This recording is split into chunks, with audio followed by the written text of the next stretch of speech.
Good afternoon, everyone. My name is Kathryn Harrison, and I'm the founder and CEO of the DeepTrust Alliance. Have you been sitting on your computers since 6 a.m. trying to decide whether you get lunch or a snack? Let's wake everyone up. What would you do if this image suddenly popped up on your Facebook feed? And the picture of that woman was your mother, your wife, your sister, or worse, your daughter. What would you do? This is the problem and the risk that deep fakes present in our world today. So over the next 15 minutes, I'm going to quickly introduce you to the concept of deep fakes, share with you a few examples, and then talk to this community about what it takes to begin to solve this problem. So let's start with some definitions. I know, but it's important that we're all speaking the same language and all on the same page. So it's really critical to understand the different categories of information. I'm sure you've heard the term deep fakes. You may have heard the term misinformation, disinformation. There's two really important concepts. There's the question of falseness. Is this information correct or incorrect? Second, there's the question of intent to harm. So on one hand, if information is simply incorrect or false, it's misinformation. That's a very broad category. On the other hand, we have what's known as malinformation. This is where you take real or true information, but you release it with an intent to harm. Think of doxing, think of releasing sexual pictures, addresses, phone numbers, etc. And in the middle, you have what's known as disinformation. This is where you take false information with an intent to harm and you put it out into the world. So there's two big types of manipulations that we tend to hear about: deep fakes and cheap fakes. So just to give you a quick sense, cheap fakes are any edits or manipulations that have been made with tools that have existed for the last 20 plus years. So think Photoshop, editing, cropping, etc. The Nancy Pelosi video is a great example of a cheap fake. On the other hand, you have deep fakes. Deep fakes are images, video, and audio that is created using AI technology to have humans doing and saying things they've never done or said in their lives. Today, the biggest problem that we face are cheap fakes, but deep fakes and synthetic media are becoming much easier, cheaper, and accessible to create. You can now download a program that will allow you to actually swap out your face on a live running Zoom or Skype call. So let's just start with a little bit of information about how deep fakes work. There is a new technology called generative adversarial networks, known as GANs. And this is a way in which you're able to create these new types of videos, images, and audio. So let's use an analogy. Think about it. This is an analogy that should be close to many of the members of the Ethereum community's hearts. Think about the idea of creating counterfeit money. A counterfeiter wants to create fake money that is as close to real money as possible. That is what we call the generator. They are creating new images, new video, trying to get it as close to real as possible. On the other hand, you have the discriminator. This is a network which is going to help the generator get better at creating counterfeit money, because the discriminator will determine which is real and which is fake. And what happens is a GAN will run, the generator will create image after image after image, and the discriminator will continue to identify which is real and which is fake until the discriminator can no longer tell the difference. And at that point, you have a deep fake that is as realistic as the real thing.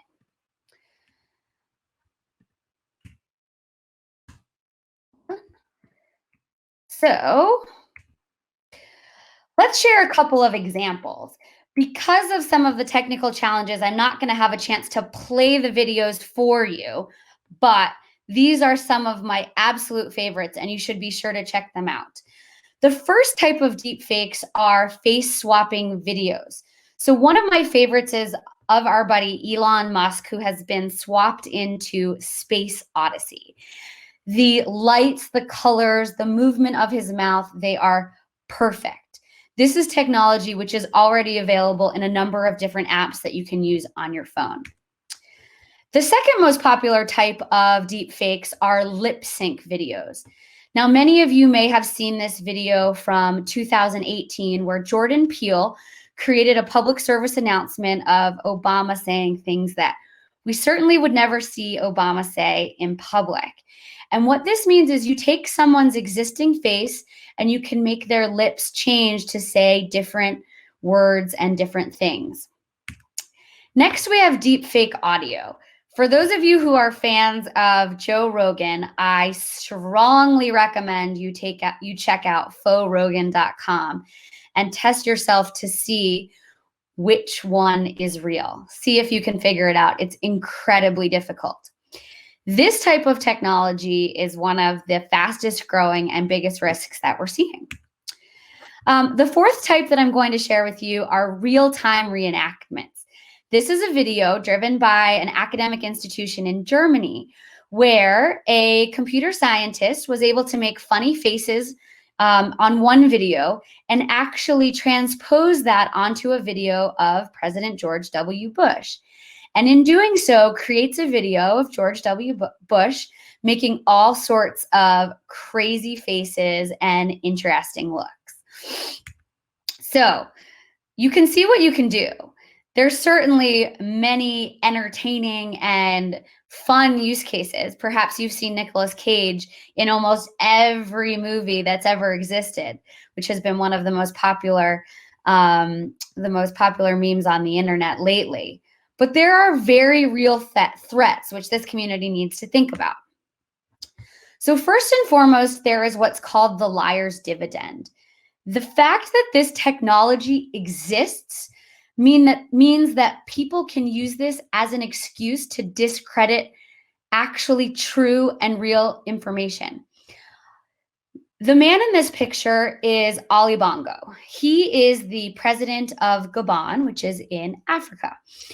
He was very sick in 2018, and he released a video on New Year's Eve to basically show that he was alive and was continuing to rule and govern the country.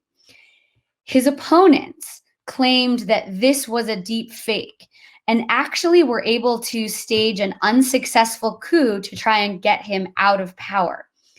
So the fact that this technology exists, especially in countries where institutions may not be as strong as they are in places like the United States and Western Europe, are in very real danger of being threatened by simply the existence of deep fakes and the desire of powerful people to convince others that that is not real. The second is market manipulation. So I want to share an example with you from 2013. This is actually before deepfakes even existed, but it gives a phenomenal example of what is possible. In 2013, some of the Syrian military was able to hack into the Associated Press's Twitter feed. And they announced that there had been explosions in the White House and that Barack Obama was injured.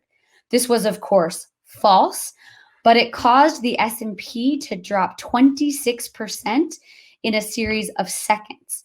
Now, the market came back up as White House and government officials were able to verify that, in fact, this had not happened, the Associated Press had been hacked, and Barack Obama was absolutely fine.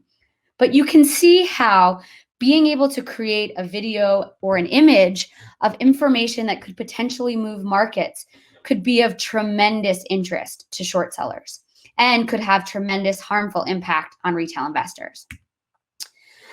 The third major threat is social engineering. These are the threats that we all deal with on a daily basis: identity theft, hacking of our email. But now that your face can be taken and used to create video of you saying and doing things, it now becomes significantly easier for criminal syndicates to be able to access your accounts. Finally, there's the problem of extortion and harassment. I want to introduce you to this woman. Her name is Rana Ayub, and she is a journalist in India. She has been very critical of the Modi government. And last year, her face was transposed onto a pornographic image, a pornographic video. Deepfake porn is actually one of the greatest risks and problems of deepfakes today. 96% of all deepfakes are deepfake porn. Largely, it's actresses and musicians, but this is going to continue to change. Now, obviously, it's terrible to have your face transposed onto a deepfake porn. However, this video was circulated through closed WhatsApp groups, and she began to receive death threats and substantial harassment. She took it to the police. They watched it in front of her and told her that she deserved to have this video made about her. It took UN intervention for this video to be taken down from a number of places on the public internet and to be stopped being shared in the Indian community. What would you do if this was your daughter who said the wrong thing to the wrong person at school? The harms of extortion and harassment are substantial and are going to continue to grow as this technology becomes more accessible. So what does it take to tackle this threat? Well, I am thrilled to be at Ethereal today because this quote from Carolyn Reckow I think is fantastic. Ethereum is about unicorns and rainbows. This is a community that thinks very deeply about how society should function, that cares very deeply about decentralization and about governance and about finding new and innovative solutions to solve these problems. And so I'm going to leave you with a couple of key areas that you should think about. So first and foremost, it's going to take a coalition of stakeholders. No single party can solve this problem by themselves, not Google, not Facebook. It takes hardware, it takes software, and it takes humans. And humans are candidly the hardest part of the equation. Next, it takes technology. Obviously, we have lots of tools, and technology is simply a tool that can be used to achieve different human aims. But we need to think about how can we best use that technology to drive the type of society that we actually want to live in. Then there's policy. It's not about regulating the technology itself. I think everyone in this community would agree. It's about understanding what behaviors are acceptable and not, which fall within existing laws, and making sure that as new challenges and new threats arise, we use the existing body of law to address them. And then finally, it's education, making sure that people actually understand and spend time to think about what they are seeing on the internet. There are a number of studies that have identified why people share disinformation, and there's two hypotheses. One is that it's confirmation bias. We are much more likely to believe things that we already agree with, and therefore we share them without further verification. That's certainly partially true. The other piece is cognitive laziness. We now consume so much information. You are probably watching this live stream, looking at your phone, having your Slack channel, your Discord channel, and your text messages all pop up on your computer at the same time. There simply has not been the time or the emphasis to really think about what we're looking at, and that has to change. So this is a community of builders, and what I want to help you think about is where to build. We think about the information lifecycle in 5 phases. First and foremost, there's the question of maker. And this is where all of the blockchain-based solutions around identity and privacy are really important. Who's making this kind of content? For what purpose? Is it simply entertainment? Is it a rogue nation state? Or is it someone looking to inflict harm? Second, how is it made? What are the tools that are being incorporated, from the device to the hardware to the software that is generating these images? How can we understand and authenticate in order to understand the provenance of where this information is coming from? And there are great startups that are working on this in the Ethereum ecosystem, like Witness, Althea, etc. Next, there's the question of distribution. If I make deep fakes in my basement and they never leave my computer, kind of who cares? But the problem is that I can now leverage the social media platforms to identify highly targeted and highly receptive audiences for the information that I'm trying to distribute. So thinking about how does that information get distributed is critical. The fourth component is believability. How can we identify to what extent is content true? How can we run forensics? How can we identify edits and manipulations and help people to better understand what is true and what is not? And finally, there's the question of what that impact is in the world. So I invite you to fix fake and fix the future. Please come and join us. Thank you so much for your time. I really appreciate it.